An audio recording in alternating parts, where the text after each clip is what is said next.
Je remercie le Seigneur pour l'opportunité qu'il nous a offerte de présenter encore une fois ce matin la parole de Dieu. Je me rappelle, ça fait déjà en tantôt un mois, depuis que j'avais partagé une méditation sur le livre des Actes, chapitre 2, les versets 37 à 47. Et le sujet qu'on avait gardé, c'était Sois un instrument que Dieu utilise. Et ce matin, on va encore parler sur ce sujet. On va faire suite à ce sujet pour le texte qu'on a ce matin qui se trouve en Acte 4, les versets premiers, jusqu'au 22e verset. Euh,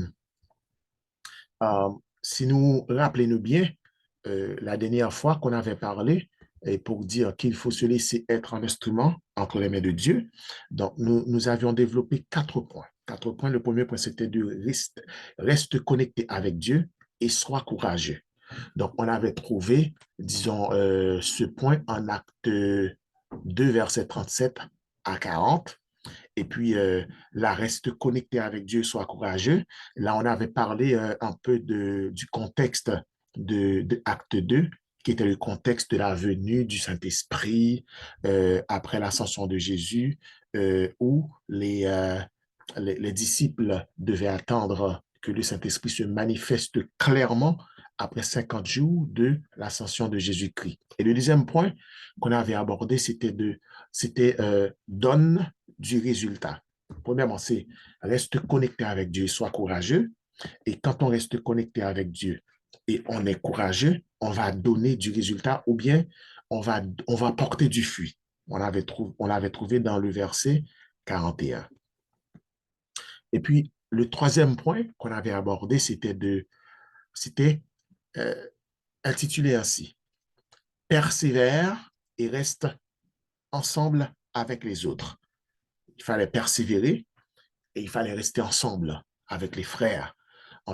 Au verset 42, on l'avait trouvé, et là, on avait parlé des 4 piliers de l'Église, ou bien d'une Église solide, qui est, disons, qui sont l'enseignement, la communion fraternelle, et qui est le rester ensemble, la Sainte Seine, et puis les prières. On avait aussi euh, regardé le texte de Hébreux 10, verset 25, qui dit qu'il ne faut pas abandonner notre assemblée, et comme c'est le coutume de quelques-uns, donc il faut plutôt rester ensemble. Et le quatrième point qu'on avait vu, c'était porte du fruit, ou bien donne plus de résultats. Porte plus de fruits, donne plus de résultats. Verset 43 à 47. Et là, on avait vu 4 points dans ce dernier point qui était la crainte de Dieu ou bien le respect pour Dieu. Quand on parlait de crainte, quand on parle de crainte de Dieu, c'est pas comme avoir peur de Dieu, mais c'est plutôt avoir beaucoup d'estime, beaucoup de révérence et beaucoup de respect pour Dieu. Et le deuxième sous-point, c'était beaucoup plus de miracles et de prodiges, puisqu'on l'avait vu dans le verset même cité plus haut, et puis dans les versets même cité plus haut. Et puis le troisième sous-point, c'était de prendre soin les uns les autres. Et c'est ce qui était fait, puisque les disciples, ils vendaient tout ce qu'ils possédaient, et là, ils se partageaient les uns avec les autres de tout ce qu'ils possédaient. Et puis le quatrième sous-point, c'était de chaque jour, leur nombre croissait. Et c'est quelque chose qui était nommément dit dans les textes cités plus haut. On avait dit le nombre des disciples augmentait de jour en jour. Eh bien, encore ce matin, pour le texte de Acte 4, verset 1 à 22, on a encore le même titre, ou bien le même sujet, ou bien le même thème. Sois un instrument que Dieu utilise. Et les 4 sous-points, disons les 4 points sur lesquels on avait étendu le message vont réapparaître encore dans la présentation de ce matin. Maintenant, acte 4, verset 1er à 22. Euh, Joanne se fait lecture jusqu'au verset 12. Et là, nous allons laisser garder encore pour nous capables d'entrer dans le texte là. Je lis pour vous. Il dit, tandis que Pierre et Jean parlaient au peuple, survinrent les sacrificateurs, le commandant du temple et les Sadducéens. Sacrificateurs, commandant du temple et les Sadducéens. Donc, c'est comme si tu avais toute élite religieuse là, toute élite, si tu avais milieu là, yo là, yo représenté là, mécontents de ce qu'ils enseignaient, il là, c'est pour les disciples, le peuple, et annonçait en la personne de Jésus la résurrection des morts. Ça, l'important pour moi. Ça qui est important pour moi, c'est parce que il n'y a pas besoin de comprendre notre texte.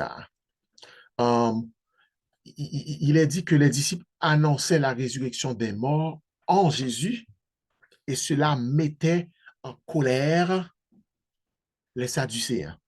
Les Sadducéens, c'est qui est Sadducéens? Nous, je ne sais exactement dans le verset 2.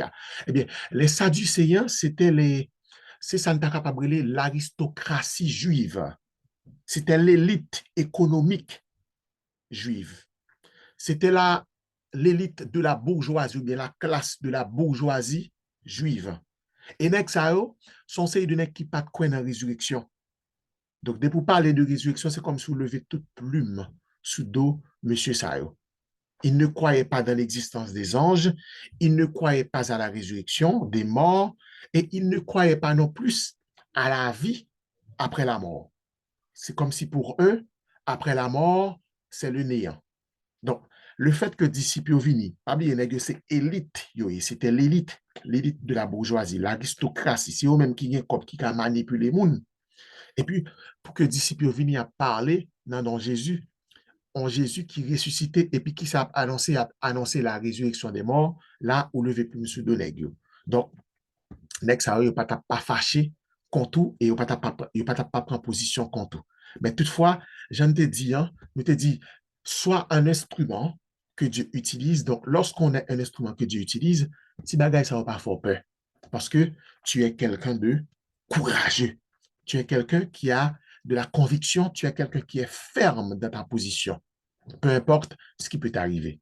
Maintenant, les pharisiens, c'est qui est-ce? Les pharisiens, eux, c'était des religieux juifs, mais Nexayo, c'est comme s'ils étaient, sous tablé, les enseignants de la parole de Dieu. Mais malheureusement, ils enseignaient la parole de Dieu, non pas de la bonne manière, mais de manière à en profiter pour eux-mêmes. Les pharisiens, eux, ils croyaient à ce qui faisait l'apparence. Ils croyaient en certaines lois, alors qu'ils négligeaient ou ils ignoraient ce qui était le plus important, c'est-à-dire l'attitude du cœur, ce qui vient du cœur. Je t'ai négligé ça. Donc, next Jésus-Christ est connu des hypocrites. On sait de nek tap dit peuple a fait, et puis ça a dit fait, il même a fait contraire là. Est-ce que nous songez, c'est dans Luc 15, si je ne me pas trompé, ou bien Luc 18, nous rappelez-nous le plus bien que moi, lorsque tu as un Samaritain qui est monté sur le temple, il a prié, et puis lorsque les pharisiens ont monté tout, et puis on a peut-être des prières, monsieur, a fait avec un pile orgueil, avec un pile estime de tête. Je jeûne 2 à 3 fois par jour, je donne la dîme de tout ce que je possède, je ne suis pas comme ce Samaritain. Et puis, ouais, Samaritain lui-même qui frappait l'estomac et 3 fois qui dit, oh Seigneur, aie pitié de moi parce que je ne suis pas digne de ta grâce. Et puis Jésus-Christ lui dit, où Samaritain te descend avec beaucoup plus de grâce pendant que pharisien lui-même n'est pas de jeune. Donc, on pas qu'être hypocrite, mais c'est ça, Jésus-Christ est qu'on révèle. Maintenant, lorsqu'on est un instrument que Dieu utilise, ou bien que Dieu peut utiliser, la grâce de Dieu abonde en toi. Et nous allons le voir au verset 4. On va voir. Verset 3. Ils mirent les mains sur eux, sur les disciples, et les jetèrent en prison jusqu'au lendemain, car c'était déjà le soir. Verset 4. Cependant, beaucoup de ceux qui avaient entendu la parole crurent, et le nombre des hommes s'éleva à environ 5000. Est-ce que nous sommes dans acte 2, lors de la première prédication de Pierre, ça en est jusqu'à présent, c'est la plus grande moisson d'âmes lors d'une campagne ou bien d'une évangélisation en public. en proportion, côté que 3000 personnes étaient convertis. Et là, le fait que M. Pas de Jean prend pression, était toujours été connecté avec mon Dieu, ouais, le nombre passe de 3000 à 5000. Et s'il vous plaît, il y a une précision qu'on a faite. On a dit le nombre des hommes. On n'a pas compté les femmes. Et si on a les hommes et les femmes, on a forcément leurs enfants également. Donc, c'est pour vous dire que le nombre de disciples a augmenté exponentiellement. Pourquoi? Parce que les disciples se laissaient être des instruments entre les mains de Dieu, que Dieu pouvait utiliser. Et là, ils avaient de la conviction et ils pouvaient porter du fruit et porter encore plus de fruits. Deuxièmement, être un instrument que Dieu utilise signifie aussi se laisser guider par le Saint-Esprit. On devient alors, on devient alors courageux et l'on parle avec conviction et hardiesse. Et on va le voir dans les textes qui suivent. Le lendemain, les chefs des peuples, l'âme verset 5, les chefs du peuple, les anciens, les scribes s'assemblèrent à Jérusalem avec André, et là on a cité les noms. Verset 7. Ils firent placer au milieu d'eux Pierre et Jean, leur demandèrent par quel pouvoir ou au nom de qui avez-vous fait cela? Verset 8, mais qui ça, monsieur, répond. Alors, Pierre, rempli du Saint-Esprit. Est-ce que vous voyez? Donc, ça veut dire, tout ça qui t'a fait, yo, tout ça que les disciples a fait, guérir malade, parler avec hardiesse, bailler des réponses cadrées et à partir de réponses que vous posez, ils l'ont fait sous l'inspiration du Saint-Esprit. Ils ne pouvaient pas le faire avec leur propre force, mais ils pouvaient le faire tout simplement parce que à ce moment-là, ils étaient des instruments entre les mains de Dieu que Dieu pouvait manipuler et utiliser de la manière qui lui plaisait. Et ça, c'est extraordinaire. Donc, il était rempli du Saint-Esprit. Et puis, leur dit, chef du peuple et ancien d'Israël, puisque nous sommes interrogés aujourd'hui sur un bienfait, et disons comment cet homme a été guéri. Sachez à tous, verset 10, et que tout le peuple d'Israël le sache. C'est par le nom de Jésus de Nazareth que vous avez crucifié et que Dieu a ressuscité des morts. C'est par lui que cet homme se présente en pleine santé devant vous. Ça, c'est extraordinaire. Hein? Quelle hardiesse, quelle conviction. Et rappelez-vous que je viens de dire tout à l'heure, les chefs devant lesquels Pierre, Jean et les disciples se trouvaient à ce moment-là, c'étaient des chefs, surtout les Sadducéens qui ne croyaient pas à la résurrection. Et Pierre, Négio, c'est comme si ils l'ont floqué dans la figure Négio directement pour leur dire que c'est par le nom de ce Jésus que vous avez crucifié et que Dieu a ressuscité. Et Pierre connaît que ça va pas de quoi dans la résurrection. J'en connais ça. Mais ils n'ont pas laissé intimider par ça avec ça au café, mais ils se sont plutôt laissés emporter, laissés aller, laissés guider par ce que Dieu voulait faire en eux. Parce que selon eux, ils étaient des objets, des sujets de Dieu et que Dieu pouvait utiliser à la pleine manifestation de sa gloire. Et je pense que ça doit nous communiquer aujourd'hui, encore dans ce monde pervers que nous vivons, un message assez intéressant que nous devons, que nous avons pour obligation de continuer à nous laisser mener, guider, orienter, canaliser par Dieu. Parce que Dieu a besoin d'hommes et de femmes qu'il peut utiliser à sa guise pour pour sa plus grande gloire. Troisièmement, si vous regardez bien, vous allez voir que Jésus était le message central de la prédication des apôtres. Jésus est présenté comme étant l'unique personne qui sauve et qui peut sauver l'âme de la mort éternelle ou bien de la damnation éternelle. Les versets 11 et 12 nous le montrent très bien. Regardez avec moi ce que Pierre a dit, ou bien Pierre et Jean, ou bien les disciples ont dit à ses chefs. Verset 11. Jésus est la pierre rejetée par vous qui bâtissez et qui est devenue la principale de l'angle. Cette pierre que vous avez rejetée, il est devenu la pierre principale. C'est-à-dire, sans cette pierre, il ne peut pas y avoir de bâtition. La bâtition va s'effondrer parce que c'est la pierre de l'angle, c'est la pierre principale. Donc, ils ont mis l'accent dessus. Nèg yo pas présenté ça au café, ça au connaît. Ils n'ont pas présenté connaissance. Mais celui qui avait toute la gloire lors de leur prédication, c'était Jésus-Christ. Et au jour, dans verset 12 là, il n'y a de salut en aucun autre, car il n'y a sous le ciel aucun autre nom qui ait été donné parmi les hommes par lequel nous devions être sauvés.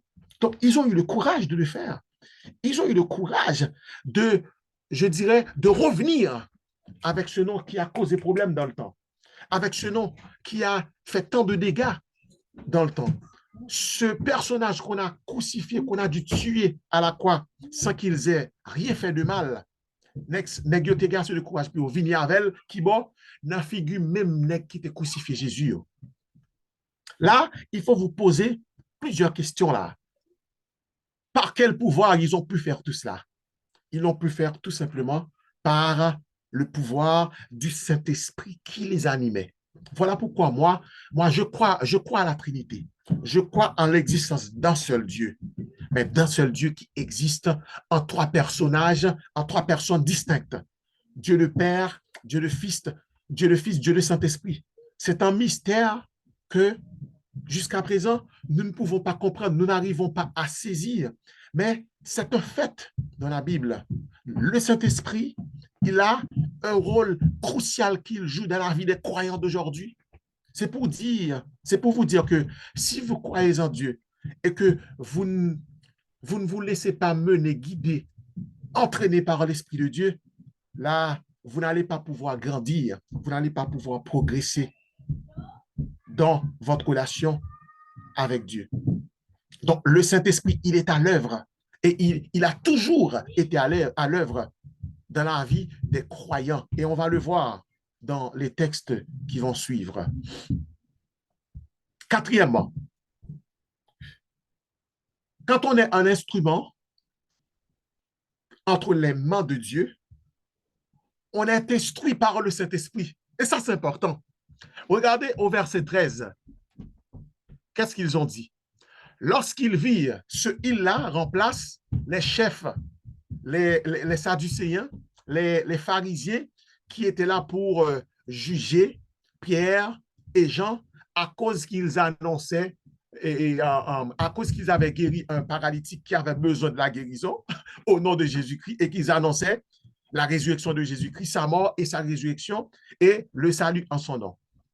Donc, c'est Sénèque que nous présentez. Il dit, lorsqu'ils virent l'assurance de Pierre et de Jean, ils furent étonnés. Ils ont saisi parce que les gens dit, monsieur, comment les faire parler avec toute assurance, avec toute garantie ça? Et les gens songé qu'ils ont effectué Jésus. Parce que c'est pas qui fait, je me dis, c'est 50 jours après, peut-être ça, son bail qui a fait dans un intervalle de 60 jours de le Jésus-Christ fin monté dans le ciel, à l'heure ça a passé. Les gens fait songer ont tué Jésus après. Et les gens connaissent Jésus a été ressuscité, ils font truc pour pas dire si Jésus a été ressuscité. Et les gens viennent avec assez de courage et d'hardiesse et de conviction et de fermeté. Puis à parler dans nom Jésus, ça toujours. Et puis les gens étaient étonnés, sachant que, mais ça qui fait les gens étonnés encore, sachant que c'était des hommes du peuple sans instruction. Et ils les reconnurent pour avoir été avec Jésus. Donc, qu'est-ce que ça veut dire pour nous? Papier, nek, son équipe intellectuelle, son c'est de nek qui connaît bien, qui dit n'est fait, Jean Mounio habitué de dire. Mais, selon les guillemets, ces disciples-là ne devaient pas être capables de parler avec autant de conviction, avec autant de précision, avec autant d'instruction, parce qu'ils n'avaient pas eux-mêmes, ils n'étaient pas eux-mêmes instruits. Ils n'avaient pas beaucoup d'instructions. C'était des gens du peuple. C'est comme si sont ces deux nègres qui partent intellectuellement avancés. Nègres étonnés comment nègres fait parler bien comme ça.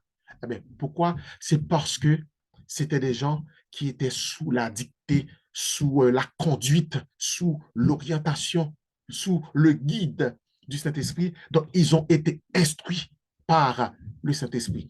Et nous, jeunes, ça aussi, dans Psaume 119, le verset 99. Tandis qui ça David dit, dans Psaume 119, verset 99. David dit, je suis plus instruit que tous mes maîtres, car tes préceptes sont l'objet de ma méditation. Donc, quand on reste dans la méditation de la parole de Dieu, quand on reste connecté avec Dieu, quand on développe une relation personnelle avec Dieu, eh qu'est-ce que Dieu va faire? Dieu va t'instruire par son Saint-Esprit. Et ça, David dit à la fin, hein, je suis plus instruit que tous mes maîtres. Et il n'y a pas le de maître là. C'est pas n'importe quoi comme ça. C'est des nègres, c'est des savés, c'est des nègres qui ont de la sagesse, qui ont de la connaissance, qui connaissent beaucoup de choses et qui peuvent vous instruire, qui peuvent vous apprendre de très grandes choses. Et David dit, moi, plus instruit passé. Ça fait ça parce que moi, j'ai été attaché à vous, moi, j'ai été attaché à précepte, moi, j'ai été attaché à parole et m'a médité parole au jour le jour. Moi, je plus instruit passé. Et c'est même pas à l'arrivée avec disciples là. Nèg saisi parce que c'était des gens sans instruction, alors que les nèg regardent au cap parler, nèg dit monsieur gars avec une assurance bien à parler. Pas qu'à comprendre ça. Parce que nèg sont pas d'instruction pour parler avec autant d'assurance. Mais nèg pas connaît si c'était l'esprit de Dieu qui était à l'œuvre dans ces gens. Maintenant, on va essayer de regarder l'hypocrisie des leaders religieux. Nèg hypocrite en pile. Nèg hypocrite. Dans verset 14 à verset 18 que je vais vous lire, attendez ça le dit. Mais comme il voyait là, près d'eux, l'homme qui avait été guéri, parce que l'évidence, c'est ce qui est si clair qu'on n'a pas besoin de démontrer. Lorsque l'évidence a dit frapper dans le visage, ou pas qu'à contester, là, on ne pouvait pas contester le fait qu'un homme ait été guéri, et après 40 ans, son équité plus que 40 ans, après bon nombre de temps devant le temple, on n'a pas de jamais fait pour lui, mais le guérit là, comment le guérit dans le nom de Jésus. Donc ça, c'était l'évidence. Mais il ne peut pas faire rien contre ça. Il dit, euh, il n'avait rien à répliquer. Il ne peut pas répliquer contre ça. Et puis verset 15 dit, ils leur ordonnèrent pardon, de sortir du Sanhédrin et ils délibérèrent entre eux disant, qui ça n'a fait avec ça? Que ferons-nous à ces hommes? Car il est manifeste, l'évidence, hein?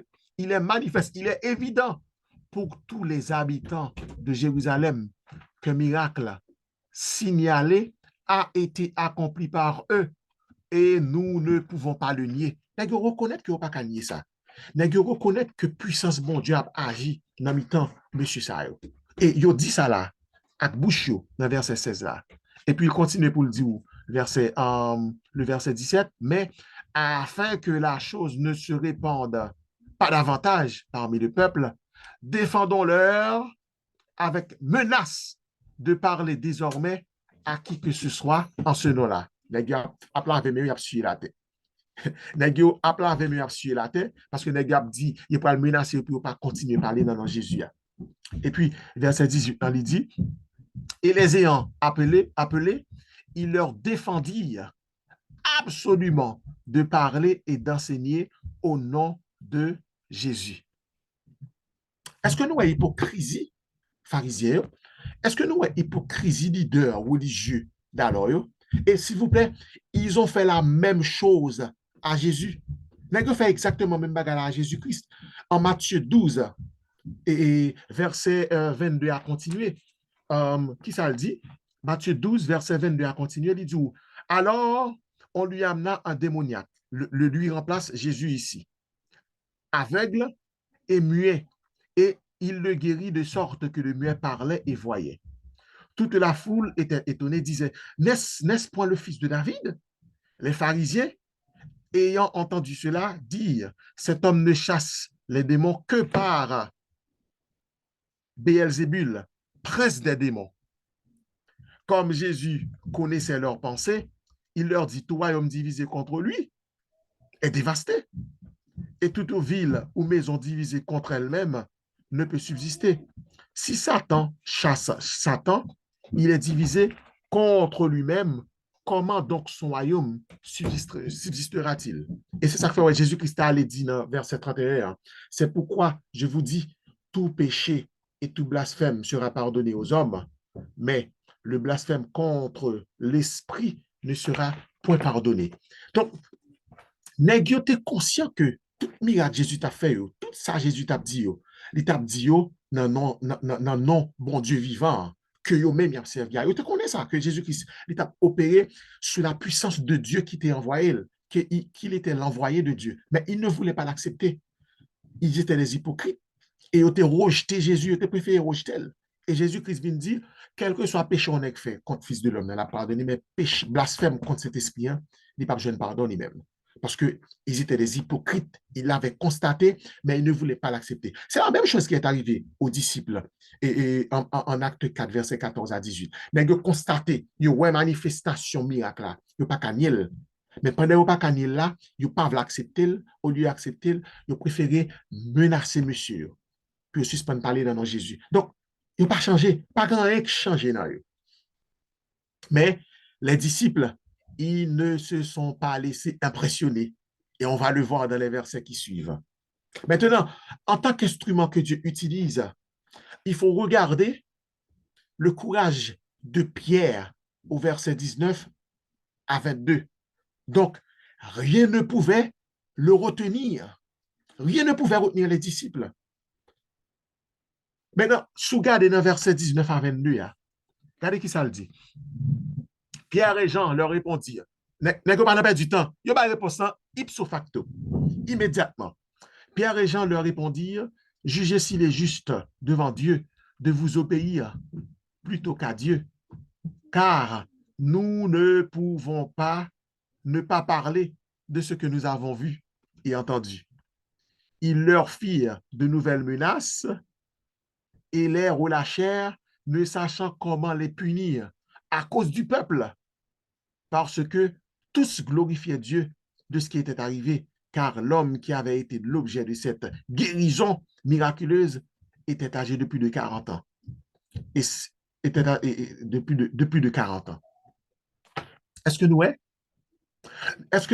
nèg yo constate que yo pas qu'à punir moun yo, mais s'il vous plaît, miracle Pierre et Jean fait son miracle qui glorifie mon Dieu. Et regardez, il dit ça là dans verset 21. Il dit parce que tous glorifiaient Dieu de ce qui était arrivé. Donc, c'est pour vous montrer que M. Sao, leur objectif, je ne pas de Pierre Jean, je ne pas de chef leader religieux. Leur plan, leur objectif, ce n'était pas de glorifier Dieu, mais c'était plutôt de se glorifier eux-mêmes. Parce que si on miracle fait non bon Dieu glorifié, pour qui ça n'a pas problème? Il y a un problème parce que ce n'est pas au potel. Le c'est au potel, gloire à le jeune mon Dieu vrai, c'est même gloire à le jeune. Parce que c'était des gens qui se battaient pour leur gloire. C'était des hypocrites qui servaient Dieu en apparence, mais dans leur cœur, ils ne servaient du tout pas Dieu. Ils ne faisaient aucun cas des ordonnances de Dieu. Parce que je n'ai pas voulu le nom de Dieu glorifié. Maintenant, même ça qui arrivait à là, Pierre et Jean, ils ont fait, côté que ils ont réponse ipso facto, ou après, même bagaille, ça a été fait encore dans l'Ancien Testament. Et cas de figure que nous ayons, c'est le cas des trois jeunes Hébreux à Babylone, dans Daniel 3, versets 12 à 18. Ou après, lorsque Nebuchadnezzar a fait de ces statues-là, il te dit, pour tout le monde mettre à genoux devant cette statue-là, puis adorer là. Trois messieurs, Shadrach, Meshach, Abednego, d'accord courbé devant statue. Leur a le poté ou Nebuchadnezzar plainte. Nebuchadnezzar relé nèg yo parce que nèg yo c'était des intendants dans ville là. Il dit oh monsieur ça me donne là. A pas me donne nous pas venir descendre pour adorer statue que me fait pour nous adorer. Il dit bon, si ça t'est fait déjà, alors que Ouattara t'a prononcé cette sentence. Mais là il pas qu'à punir nèg yo directement. Il voyer relé nèg yo parce que nèg yo c'est lui de le placer. Il dit nèg yo OK, ça que t'es passé à passer. Ça c'est moi-même qui a peu si tu as voulu dramatiser le comme ça. Il dit, nèg yo, Ça qui t'est passé à passer, pas un problème. Mais Kounia, m'baye l'ordre. Depuis nous temps de son trompette, yo, statut à lever, c'est pour tout le monde baisser. Regardez qui ça nèg yo fait. Immédiatement, nèg yo bay réponse. Nèg yo dit, moi, on pas même besoin de perdre du temps sur ça. Ça, nous pas négocier sur lui. Nous pas jamais d'accord baisser pour nous adorer statut là, moi. Seconde décision, pour mettre tout prendre. Et c'est ça que fait Nebuchadnezzar, ça t'est fâché, il t'a lagué monsieur dans fournaise à dette. Ça veut dire, nèg yo bay réponse ipso facto. D'après nous, qui ça fait monsieur, ils étaient capables de donner une réponse aussi courageuse au roi Nebuchadnezzar? C'est parce que ils étaient sous l'emprise du Saint-Esprit, sous l'inspiration du Saint-Esprit. Donc, ce même esprit qui était en Pierre et Jean, c'est ce même esprit qui travaillait dans les trois jeunes Hébreux. Donc, le même esprit qui faisait le travail depuis les temps anciens. Donc, c'est pour vous montrer, c'est pour vous encourager, mes frères et sœurs, à, à réaliser que nous ne pouvons rien faire sans cet esprit. Depuis l'Ancien Testament, depuis la création, l'Esprit de Dieu, il était au travail, il était en mouvement. C'est lui-même qui fait toute transformation de dans la vie. C'est lui-même, mon Dieu, utilisé pour faire tout travail. Ça, jusqu'à nos jours, jusqu'à date, le Saint-Esprit, il est encore puissant et il est encore disponible pour se servir de nous et opérer de grands miracles à la gloire de Dieu. En fin de compte, pour terminer, celui qui se laisse guider par le Saint-Esprit de Dieu, ou bien celui qui se fait un instrument que Dieu utilise, c'est quelqu'un qui est courageux. C'est quelqu'un qui prend toujours position pour la justice, pour ce qui est juste. Ce n'est pas moun qui a pas acheté figi moun pour prendre position, mais c'est celui qui prend position pour ce qui est juste, comme ont fait Pierre et Jean et les disciples. C'est quelqu'un qui ne se laisse pas conduire par la peur. Et la Bible a dit nous ça dans Timothée. Il dit Dieu ne nous a pas dotés d'un esprit de timidité, mais de force et de sagesse. Donc, c'est quelqu'un qui se laisse pas guider par la peur. Il n'a pas peur de décision qu'on apprend. Depuis qu'il connaît ça l'affaire, c'est mon Dieu. Et en fin de compte, c'est quelqu'un qui est ferme dans sa position et c'est quelqu'un qui est plein de conviction, puisque c'est quelqu'un qui sait qu'il dépend totalement de Dieu. Mes frères et sœurs, voilà ce sur quoi je voulais vous entretenir ce matin. Le thème qu'on a traité, c'est soit un instrument que Dieu utilise.